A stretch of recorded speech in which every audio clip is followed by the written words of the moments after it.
اللهم صل على محمد وآل محمد.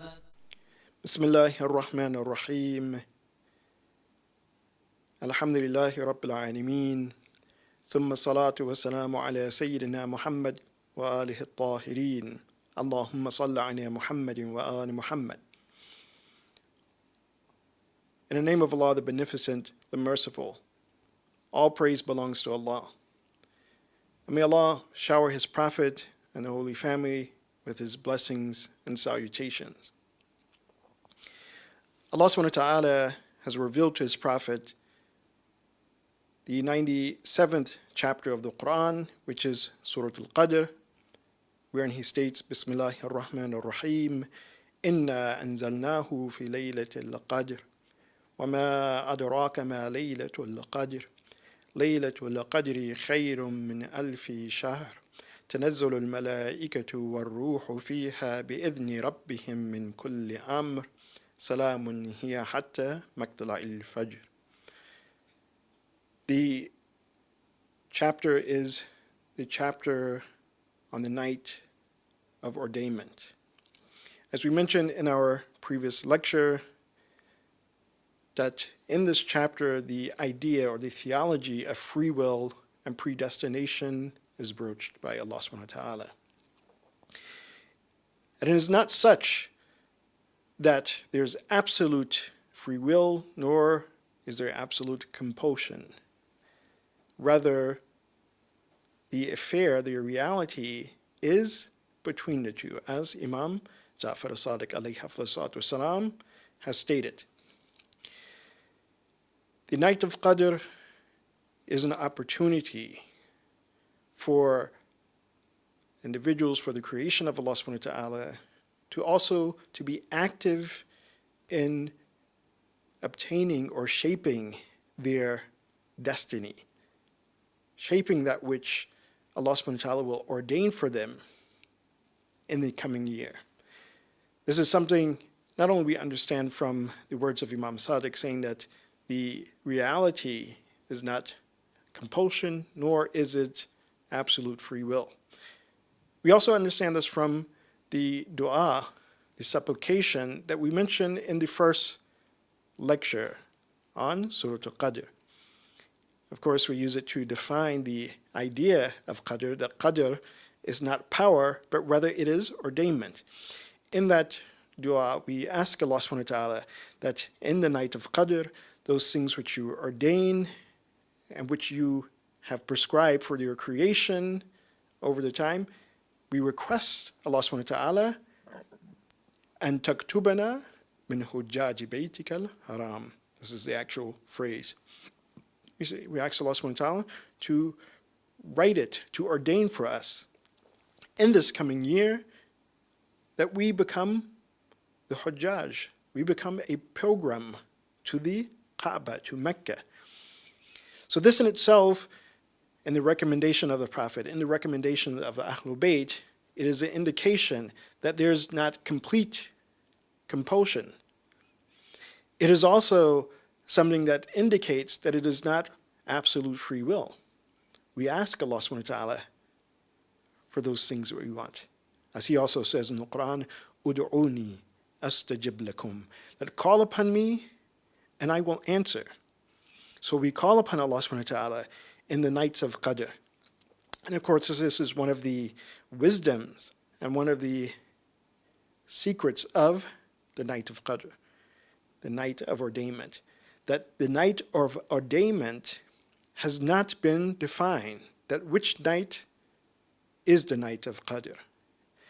In the riwayat of the Prophet, and all Muslims, they have these riwayat, that when the Prophet, he was asked that what is the night of Qadr, he said it could be any night of Ramadan. And of course, this is narrowing down. He said it could be any night of Ramadan. Upon further inquiry, he said that it could be any of the last 10 nights of Ramadan.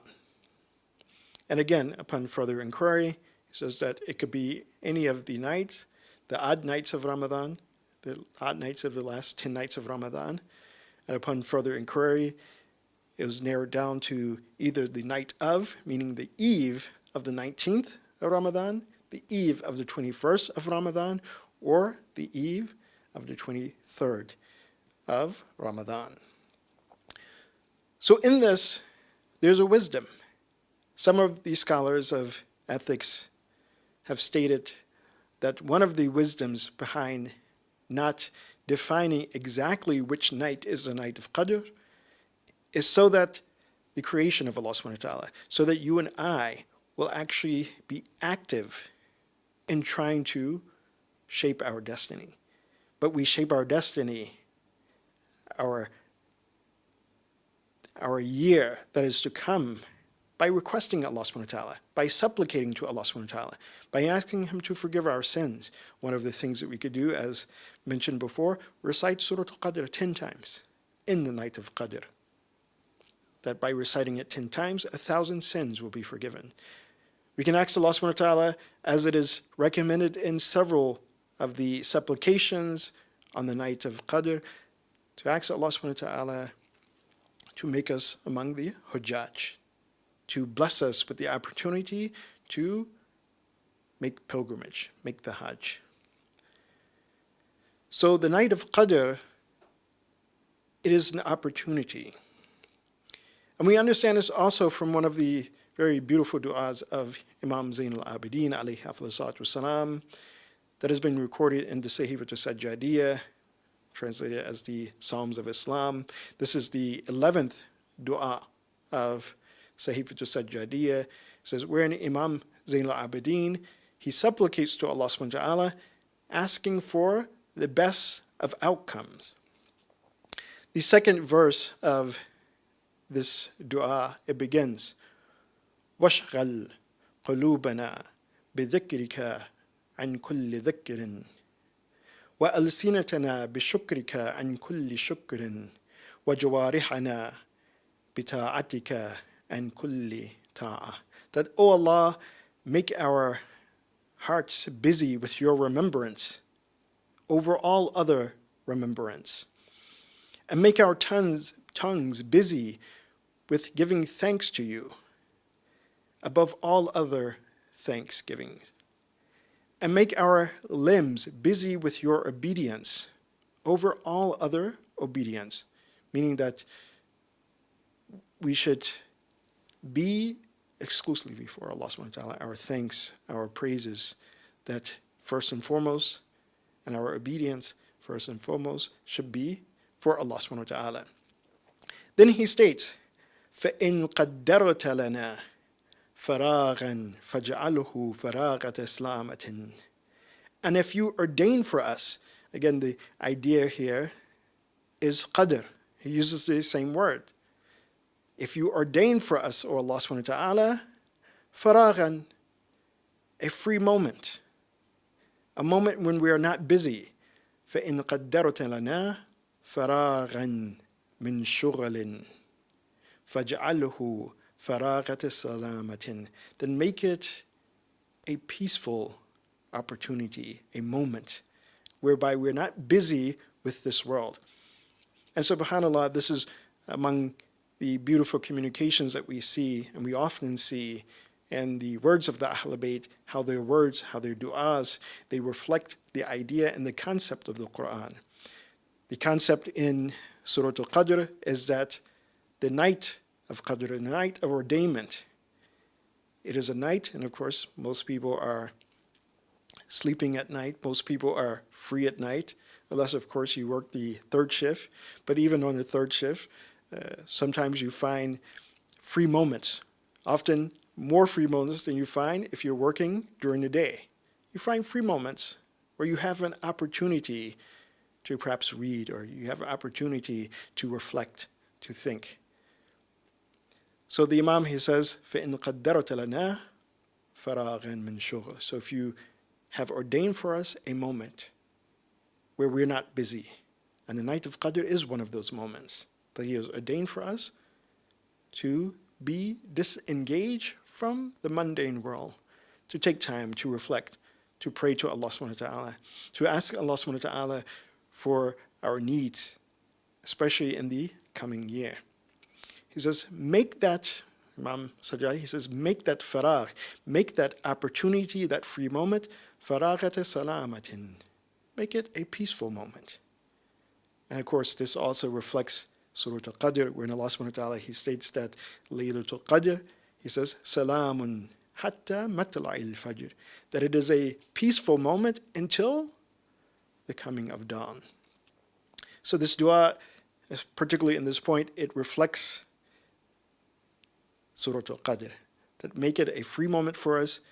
And particularly, he states that in that free moment, لا تدركنا فيه تبعة ولا تلحقنا فيه سأمة. It should be a free moment wherein we're not pursued. Wherein, again, we're not engaged. We're disconnected from the dunya and thinking about just our worldly affairs. We should think about, again, our spiritual state of being, our spiritual affairs. And he states that make it such that that free moment, that opportunity that we have at hand is an opportunity wherein we're not tired. We don't get tired of that state. We don't get tired of making the dua. We don't get tired of reciting the Quran.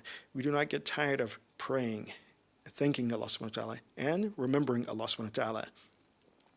Hatta, continuing the dua, in the second or the third verse of that dua, حتى ينصرفوا عنا كتاب السيئات بصحيفة خالية من ذكر سيئاتنا, until the angel who writes down our misdeeds and our misconduct, he leaves and he departs from us with an empty text, with an empty book, meaning that in these moments of free time, that we make use of that moment, we take advantage of that opportunity to remember Allah subhanahu wa ta'ala, to worship Allah subhanahu wa ta'ala, whereby the angel who writes down bad deeds and our misconduct, he leaves with the empty book because he has nothing to write among our bad deeds. وَيَتَوَلَّى كُتَّابُ الْحَسَنَاتِ عَنَّا مَسْرُورِينَ بِمَا كَتَبَ مِنْ حَسَنَاتِنَا. And the angel who writes down our good deeds, who writes down all of the things that we have done good and correct, our remembrance of Allah, that he leaves pleased from us, from what he has written of our good deeds. So, Laylatul Qadr, it is an opportunity. It is a moment that we must take advantage of in order to remember Allah subhanahu wa ta'ala, to thank Allah subhanahu wa ta'ala for all of the things that he has blessed us with, to ask Allah subhanahu wa ta'ala for the things that we need, to ask Allah subhanahu wa ta'ala to continue to guide us. It is a moment, it is an opportunity, and perhaps we can relate this to even our worldly life, because quite often we're more focused on our worldly life than our spiritual life. So this Laylatul Qadr is somewhat equivalent to the tax night. Many people, they work on their taxes, and what they do is that they take account of all of the things that they've earned, what they've saved, what they have lost. Laylatul Qadr is an opportunity for us to take account of ourselves, our spiritual selves, our spiritual state of being. As Imam Ali alayhi wasallam, he states, "Hasibu anfusakum qabla an tuhasabu." That take account of yourself before you are taking account of. Laylatul Qadr is one of those nights. It is that opportunity to do that, to take account of ourselves, our spiritual state of being, our relationship with Allah subhanahu wa ta'ala, and to see that how much have we gained from his guidance, how much have we gained from the guidance of the Prophet and Imams, and what have we lost? Where have we not lived up to that expectation? And as anyone who has owned their own business, they know that the tax night is not only a night to figure out how much you've earned, how much you've saved, how much you've lost, but it is a time in which you project for the next year.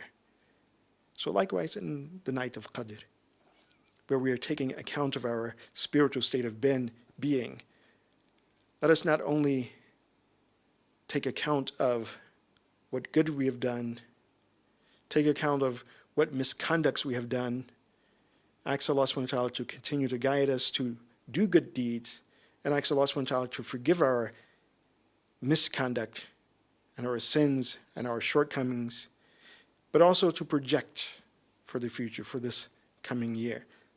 That we ask Allah subhanahu wa ta'ala, make us among the pilgrims who go to Hajj. Ask Allah subhanahu wa ta'ala to make us among the helpers and companions of the Imam of our time. Ask Allah subhanahu wa ta'ala to alleviate this world from oppression and corruption. Ask Allah subhanahu wa ta'ala to, again, to alleviate the spiritual illnesses that we see in this world today. And I pray that Allah subhanahu wa ta'ala, He gives all of us success in making the best of opportunity, making the best of this opportunity that is before us on Laylatul Qadr. And I ask all of you to pray for me, and I will pray for you as well. Pray for the believers, pray for the betterment of mankind and humanity, the lifting of oppression and corruption in the world, and its replacement with justice and humanity. Wa akhir da'wana and alhamdulillah alamin. Allahumma salli ala Muhammadin wa ali Muhammad.